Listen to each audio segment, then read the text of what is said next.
A ver, aquí vamos a hacer unos dibujos.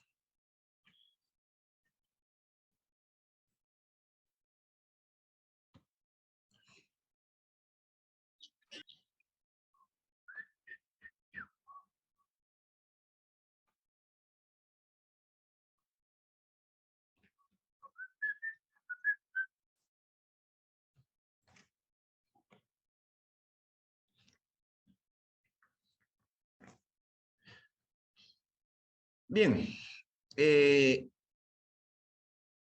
para nosotros poder hablar de lo que es patología, lógicamente que la base es fisiología. Entonces nosotros simplemente hemos empezado a repasar las cosas que son anormales. Ustedes ya habían estudiado las cosas normales. ¿Ah? Entonces, dentro de esas cosas normales que ustedes estudiaron, nosotros identificamos algunas válvulas. O sea, cada lado tiene, dijimos, dos válvulas.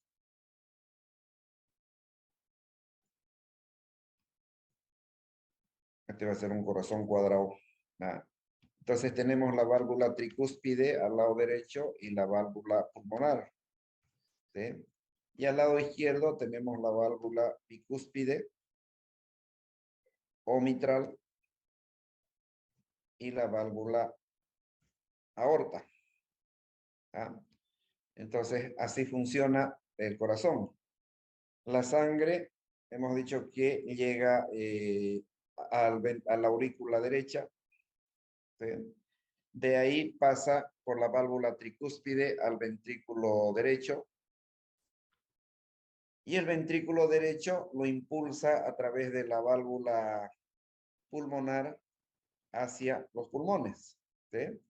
Entonces, eso es lo que nosotros conocemos como, a ver, vamos a ver, allí y al medio. ¿Ah? Entonces, la sangre del ventrículo derecho sale por la válvula pulmonar y va hacia los pulmones. En los pulmones se produce, dijimos, la hematosis, o sea, el intercambio gaseoso. Hemos reconocido que ahí están los alvéolos tienen unas células especializadas, ahí están los neumocitos del tipo 1, los neumocitos del tipo 1 son los que hacen la barrera aire-sangre, y a través de eso se oxigenan y vuelven al ventrículo, perdón, a la aurícula izquierda. ¿Ah? Entonces, esa sangre oxigenada llega a la aurícula izquierda a través de la válvula bicúspide mitral, pasa a la aurícula, perdón, al ventrículo izquierdo, y el ventrículo derecho, que hemos dicho que era más hipertrofiado, perdón, aquí lo vamos a hipertrofiar a este.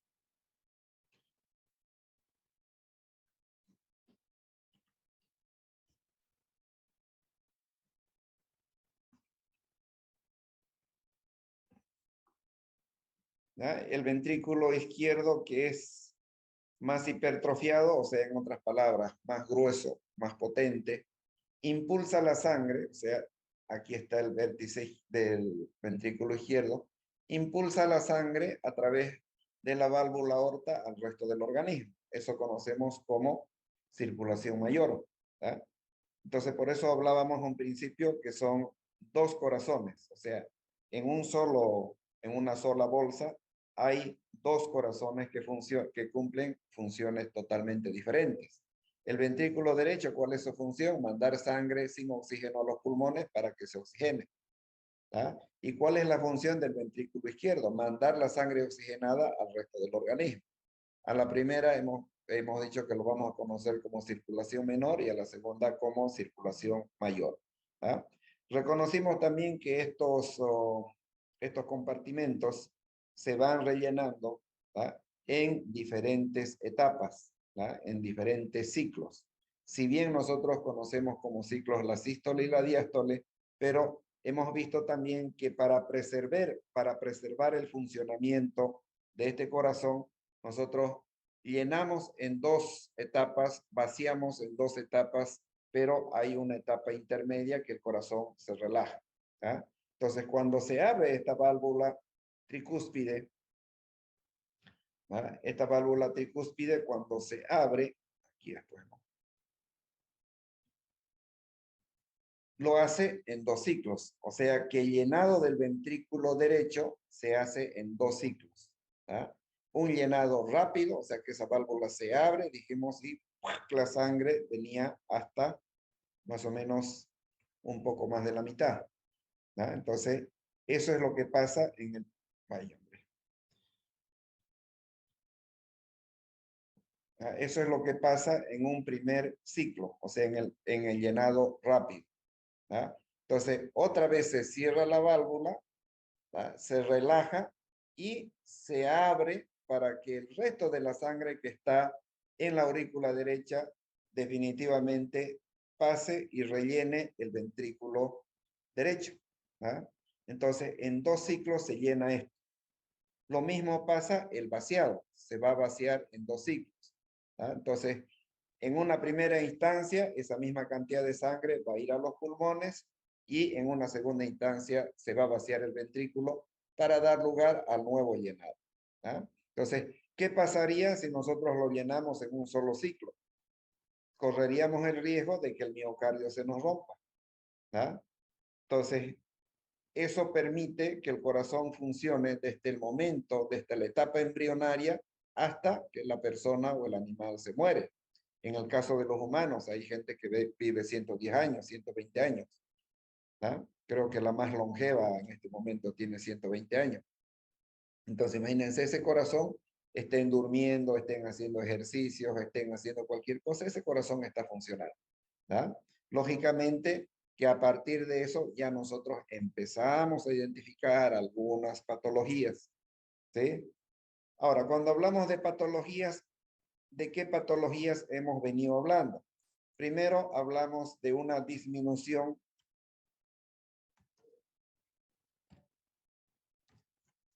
del gasto cardíaco. ¿Ah? Entonces, ¿qué entendemos nosotros primero como gasto cardíaco? Como gasto cardíaco entendemos a la cantidad de sangre y a la presión que ejercen los ventrículos, el ventrículo derecho y el ventrículo izquierdo, para sacar la sangre a los pulmones y al resto del organismo. ¿Ah? Entonces, a eso entendemos como gasto cardíaco. O sea, fisiológicamente tiene que llegar una determinada cantidad de sangre al corazón para que el corazón pueda funcionar. ¿Qué pasa si hay una disminución del gasto cardíaco? Aquí nosotros estamos reconociendo que está llegando menos cantidad de sangre. ¿Ah? Entonces, al haber menos cantidad de sangre, ¿qué va a hacer el corazón? Va a aumentar la frecuencia cardíaca. ¿Ah? Entonces, este corazón, en definitiva, no va a estar lleno. ¿Ah? O sea, cuando reconocemos que hay una disminución del gasto cardíaco, el corazón no tiene la suficiente cantidad de sangre para funcionar. Entonces, ¿qué va a hacer para sacar esta sangre? Lo sacaba en 2 ciclos, ahora lo va a sacar en más, o sea, va a aumentar esa frecuencia cardíaca. ¿Sí? Entonces, cuando hay una disminución del gasto cardíaco, pasaría eso. ¿Cuáles serían las posibles causas de esa disminución del gasto cardíaco? Algún tipo de congestión. ¿Ah? ¿Dónde se producen generalmente esas congestiones? En las neoplasias. ¿Ah? Entonces, cuando hay un nuevo ser que se está formando, o sea, un nuevo, en este caso, un nuevo tejido, por eso hablamos de neoplasia, estos son totalmente irrigados. Entonces, la sangre que debería pasar, dijimos, en forma directa hacia, para llegar al corazón, se entra a esos nuevos tejidos y empieza a dar vueltas, por lo tanto, llega a menor cantidad de sangre aquí. ¿Ya? O la obstrucción de alguna rama, ¿ya? Que también puede ser hecha por la presencia de alguna ateroesclerosis, o sea, presencia de grasas dentro de los vasos sanguíneos. Puede ser algún trombo, ¿tá? Que también va a producir una congestión, o sea, va a impedir que la sangre pase rápido, el flujo va a ser más lento. ¿Tá?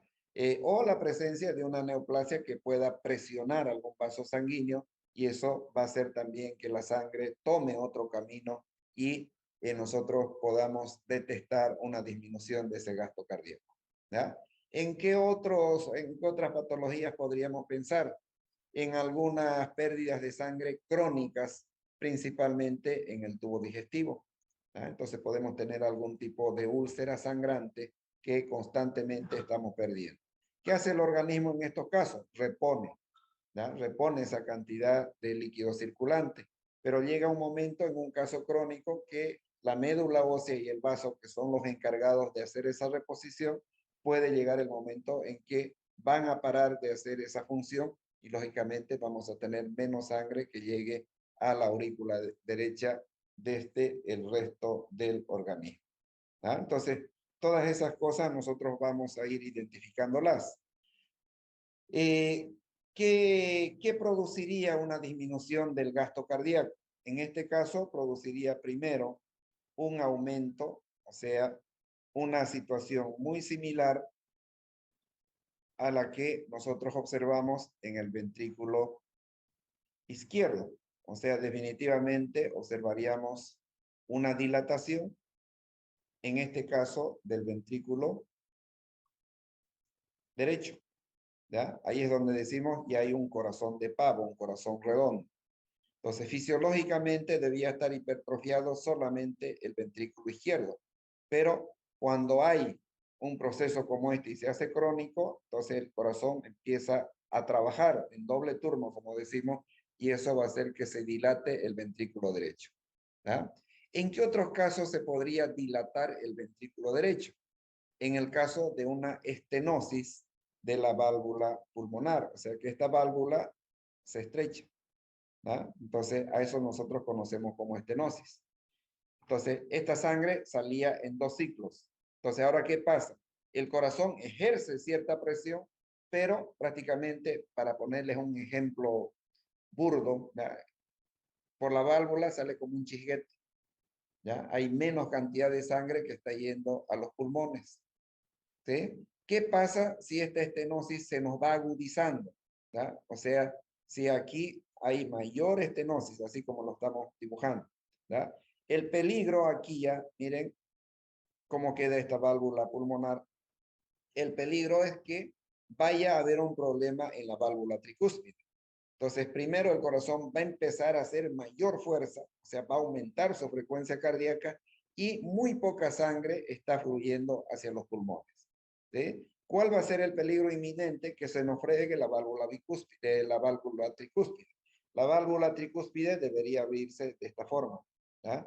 Entonces, al haber presión, la sangre va a presionar y va a volver a la aurícula. ¿Ya? Entonces, esta sangre del ventrículo derecho, que toda fisiológicamente debería ir a los pulmones, va a empezar a regurgitar hacia la aurícula derecha. ¿Ah? Entonces, ¿cuál es el otro peligro? Que se pueda romper el miocardio y que la sangre salga al saco pericárdico y se produzca un tamponamiento cardíaco y una muerte súbita. ¿Ah? ¿Qué otras cosas podemos observar con una estenosis de la válvula pulmonar? Que el ventrículo, perdón, la aurícula derecha, por esa regurgitación, también, ¿ya? También podamos observar una hipertrofia de el ventrículo derecho, perdón, de la aurícula derecha, como vimos en las imágenes en las clases. ¿Ya? Entonces, cuando nosotros observamos una hipertrofia de la aurícula derecha, nosotros sospechamos que hay un problema en la válvula tricúspide. O sea que la sangre, en vez de ir hacia los pulmones, está yendo muy poco hacia los pulmones y gran cantidad de sangre está regurgitando a través de la válvula tricúspide hacia la aurícula derecha. ¿No? Entonces, aquí ya estamos hablando de patologías. Esto no funciona así, ¿cierto? Ya ustedes saben que esto no funciona así. ¿Ok? ¿Cuáles van a ser las otras consecuencias que nosotros podemos ver? ¿Sí? Como está yendo menor cantidad de sangre a los pulmones, va a llegar menos cantidad de sangre oxigenada a la aurícula izquierda. Por lo tanto, esa sangre va a pasar al ventrículo izquierdo y el ventrículo izquierdo lo va a bombear al organismo, o sea, al resto del organismo, pero con insuficiente cantidad de glóbulos rojos que están llevando oxígeno. ¿Ya? Entonces, ¿qué es lo que observamos en este caso? Observamos una cianosis. Además de poder ver ¿verdad?, de poder sacar ese gasto cardíaco. Hemos dicho que el gasto cardíaco se saca multiplicando la frecuencia cardíaca por la presión, ¿verdad?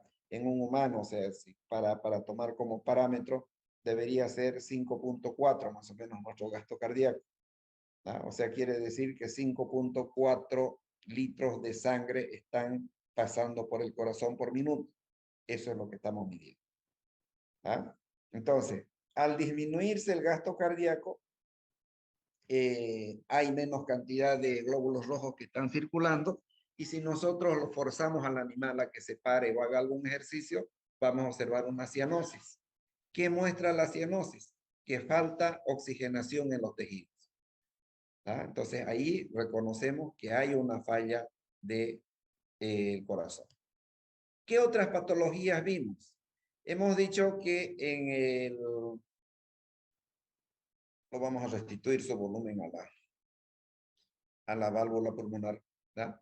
Hemos visto que también puede existir una intercomunicación, ¿verdad?, una intercomunicación entre aurícula derecha y aurícula izquierda. Esto nosotros catalogamos como foramen oval o botal, ¿verdad? Este foramen oval o botal es fisiológico en la etapa de gestación, o sea, en el feto esto es fisiológico. Al momento de nacer debería soldarse este séptimo primum y permitir que la sangre pase de aurícula a ventrículo, ¿verdad? Pero cuando el animal nace con este, en otras palabras, con un hueco entre la aurícula derecha y la aurícula izquierda, que eso se llama foramen oval o botal, ¿verdad? Entonces, nosotros eso lo catalogamos ya como persistencia del foramen oval. Eso ya no es fisiológico en un animal que nace, ¿verdad? Entonces, si nosotros colocamos, o sea, estudiamos un corazón con una intercomunicación interauricular, entonces aquí también reconocemos que la sangre, en vez de pasar directamente por la válvula tricúspide al ventrículo derecho, parte del corazón, de la sangre va a pasar al ventrículo derecho y parte se va a ir hacia la aurícula izquierda, ¿ya? Entonces, sangre sin oxigenar se va a pasar a la aurícula izquierda. Y sangre con oxígeno, desde aquí, se va a pasar de la aurícula izquierda a la aurícula derecha. Por lo tanto, hay una mezcla de sangre arterial con sangre venosa, ¿ah? Entonces, ¿qué va a pasar aquí? Otra vez va a pasar a través de la válvula mitral o bicúspide al ventrículo izquierdo. Vamos a bombear sangre sin oxígeno y vamos a tener el mismo fenómeno. Clínicamente vamos a observar un animal que se agita, ¿ah?, que tiene una respiración superficial. ¿Por qué? Porque no hay oxígeno en los tejidos, una falta de oxigenación, ¿ah? Y por lo tanto también vamos a observar una cianosis, ¿ah? O sea, se nos va a poner de color azul porque no estamos satisfaciendo la oxigenación que requieren los tejidos, ¿ok? Entonces, ahí nosotros vamos a empezar a pensar en eso. Si nosotros vemos entrar a nuestra clínica o al hospital un animal jadeante con una respiración superficial, ¿ah?, muchas veces uno piensa que es un problema pulmonar. ¿Ah? Entonces uno le pregunta al dueño del animal, le dice que lo trajo corriendo al animal. No, él está así. ¿Ah? Por más que esté en reposo, está agitado. Uno agarra un estetoscopio, ve, hay una hipertensión pulmonar, o sea, un aumento de la frecuencia respiratoria, pero también ve un aumento de la frecuencia cardíaca. Lógicamente, hay una directa conexión entre los pulmones y el corazón. ¿Ah? Entonces, ya nosotros podemos empezar a hacer algunas deducciones. Si descartamos el tema pulmonar, estamos hablando de un problema cardíaco. Entonces, un cardiólogo nos podrá colaborar a hacer un buen diagnóstico, pero nosotros tenemos que llegar por lo menos a sospechar de que hay un problema cardíaco. ¿Ah? Entonces, con una intercomunicación interauricular funcionaría de la misma forma, o sea, va a haber un aumento de la frecuencia cardíaca, ¿ah? Entonces el corazón va a aumentar su frecuencia cardíaca tratando de hacer funcionar este corazón. O sea, tenemos salidas hacia el pulmón a través de la válvula pulmonar, tenemos salida a través de la válvula aorta, pero también tenemos una sangre que se nos está mezclando y está circulando, o sea, está haciendo un círculo vicioso entre el corazón y los pulmones. ¿Da? A eso denominamos como foramen oval, o sea, persistencia del foramen botal o oval. ¿Qué otra, dónde más, perdón, se nos puede mezclar esto? Se nos puede mezclar, habíamos hablado también que en la circulación fetal es común que se mezcle la sangre arterial y venosa a través de un puente que existe, ¿ah? De una interconexión entre la arteria pulmonar y la aorta. Al momento del nacimiento, esto debería convertirse en un ligamento. ¿Da? Al no convertirse en un ligamento, aquí permanece la circulación de la sangre. ¿Da? Entonces sigue mezclándose en menor proporción, lógicamente, que en un foramen oval, pero hay mezcla de sangre arterial con sangre venosa a este nivel, ¿da? Con las mismas consecuencias que acabamos de analizar. Otra patología que hablamos era una intercomunicación entre los ventrículos. ¿Ah? Y esto es ya mucho más preocupante. Pues, ¿no? Imagínense, el ventrículo izquierdo es hipertrofiado y el derecho no. Entonces, este ejerce gran cantidad de presión. ¿Ah? O sea que el gasto cardíaco aquí realmente se siente. ¿Okay? Entonces, ¿qué va a pasar? El ventrículo derecho, cuando funcione, parte de la sangre va a ir, o sea, la sangre oxigenada va a ir hacia el resto del organismo a través de la válvula aórtica. Pero gran cantidad de sangre va a pasar del ventrículo izquierdo al ventrículo derecho. O sea que sangre oxigenada está bombeándose, o sea, se está pasando al ventrículo derecho y el ventrículo derecho vuelve a bombear sangre oxigenada hacia los pulmones. O sea que aquí hay una gran cantidad de glóbulos rojos con oxígeno que van a estar circulando entre los ventrículos y los pulmones. ¿Da? Ahí otra vez vamos a ver aumento en la frecuencia cardíaca, cianosis en los animales, porque no estamos pudiendo cubrir los requerimientos de oxígeno en el resto del organismo. ¿Ok?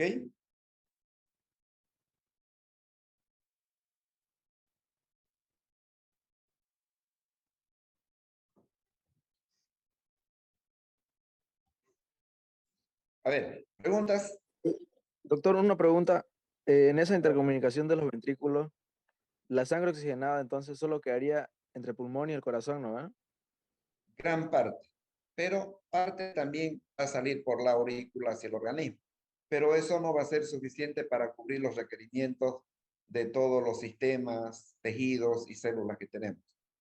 ¿Ah? No se olviden que si falta oxigenación, si quieren hablemos del cerebro, por fracciones de minuto podemos tener una necrosis y poder tener problemas que prácticamente no los vamos a poder tratar.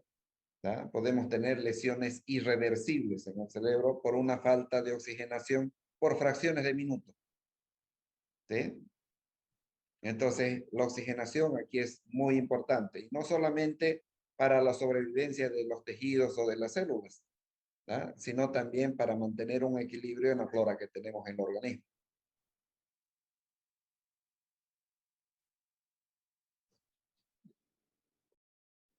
Gracias, doctor, esa era mi duda. Bueno, ustedes no estudiaron por lo visto, pues no.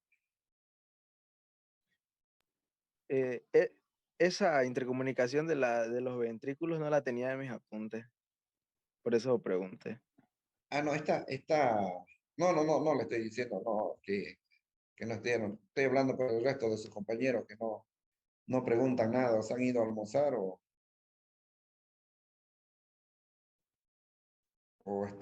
no entienden por la cosa, ¿no? Cuidado que si ustedes no entienden fisiología, van a tener problemas con el examen. ¿Ah? Primero, tómense su tiempito para darle una buena leída a sus apuntes de fisiología. O ya les dije, hay un montón de libros en la biblioteca está abierta hasta las 3 de la tarde. Es bueno de vez en cuando leer para desempolvar los ojos. ¿Ok?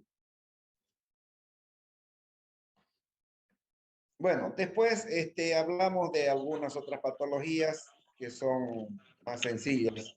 ¿Ya? Hablamos de inflamaciones del endocardio, del miocardio, del epicardio, del pericardio, ¿ya? De algunos tipos de patologías del pericardio.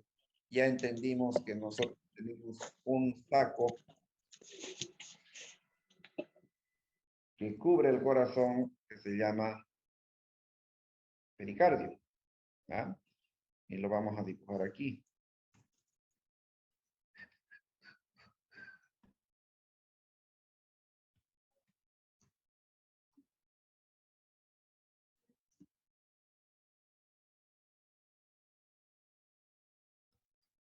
Váyanme.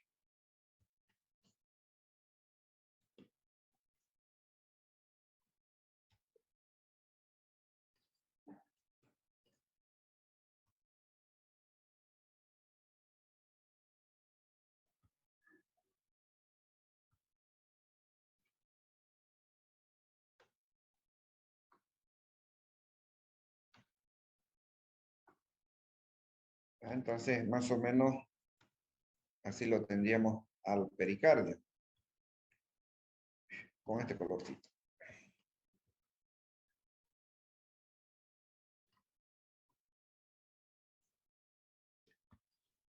Entonces hemos dicho que cuando hablamos del pericardio es un saco que contiene el corazón, ¿verdad?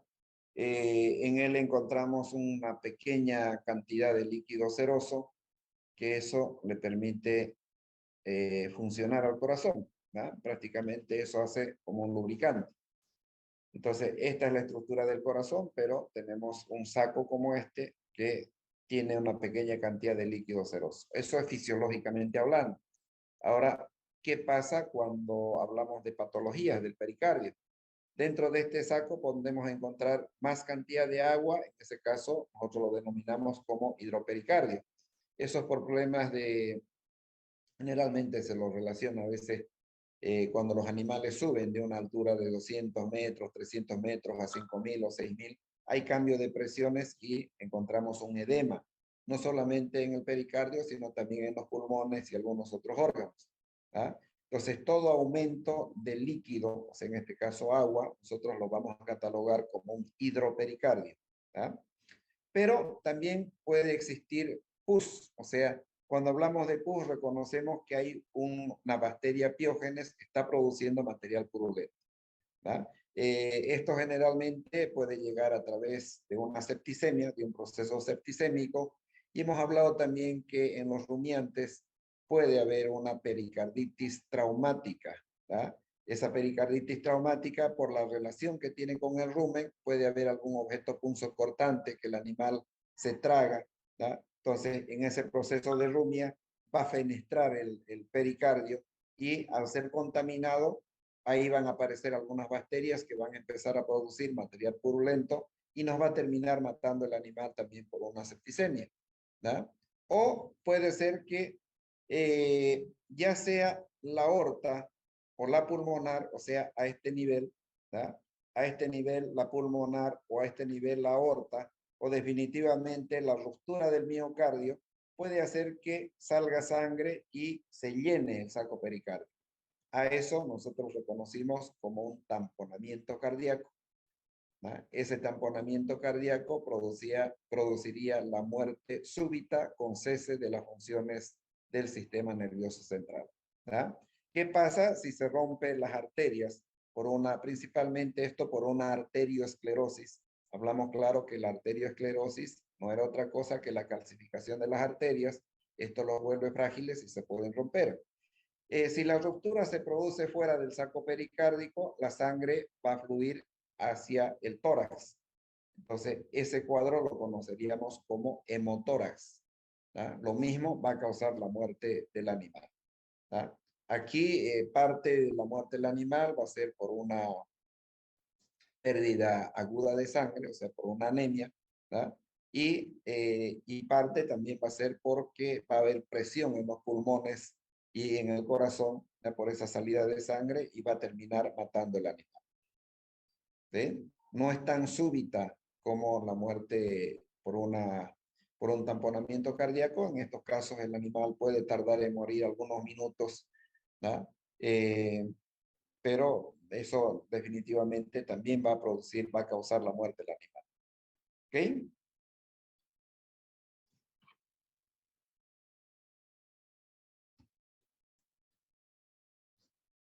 ¿Algún comentario? Doctor, una pregunta. ¿Y el hemopericardio? La hemopericarditis, ¿cómo autor se produciría? ¿La sangre en el pericardio? El hemopericardio, Sí. o sea, la sangre fluiría. A ver, vamos a volver aquí. Falta nuestro corazón cuadrado. ¿Ya? Entonces, para que se produzca un hemopericardio, se tendría que romper esta arteria, pero dentro del saco pericardio, ¿ya? Que esta es la pulmonar. O esta otra, la arteria aorta, ¿ya? También dentro del saco. O romperse el miocardio, ¿ya? Entonces, cuando hay, digamos aquí, definitivamente ya la estenosis fue tal que prácticamente la sangre no sale, no puede fluir hacia los pulmones, ¿ya? Entonces va a aumentar la presión en el ventrículo, ¿ya? ¿Cuál es una de las posibilidades? Que la sangre regurgite hacia la aurícula derecha. O la otra es que se rompa el miocardio y la sangre salga al saco pericardio, ¿ya? Entonces, en esas situaciones nosotros tendríamos lo clasificaríamos como un hemopericardio, ¿ya? O sea, sangre dentro del saco pericardio. Doctor, gracias. ¿Alguna otra pregunta?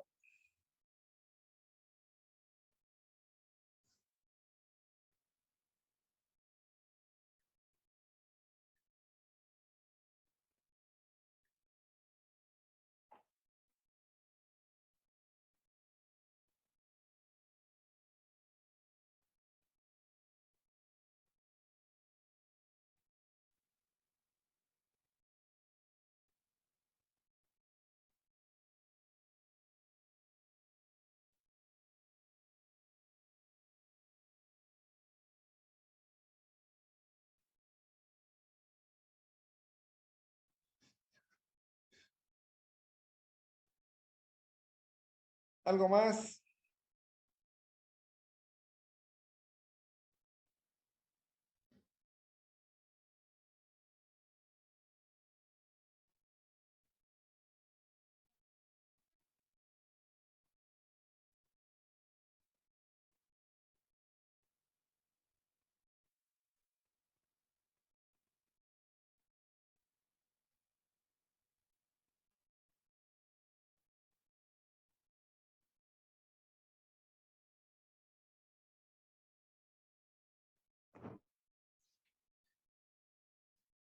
Bueno, no va a quedar más que estudien, pues, ¿no? Les vuelvo a hacer recuerdo, todo lo que es trastorno circulatorio, vuelvan a leer, ahí yo les pasé el texto. Ahorita están pensando en su examen de mañana ustedes todavía. A ver cuándo empiezan a pensar en el de lunes. Pongan su cámara.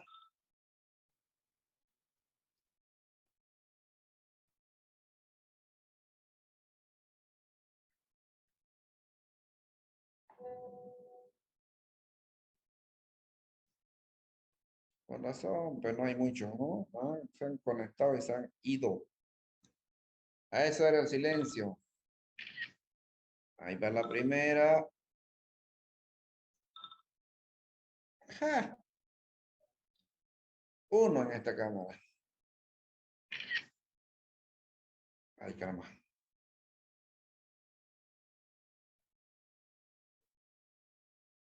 Perdón, perdón, ¿dónde sacó la foto? Ah, le sacó como foto nomás, ¿no? Ya. Ya, yo se los pongo al grupo para que vean quiénes estaban. O sea, los que están solo con nombre ya tienen falta.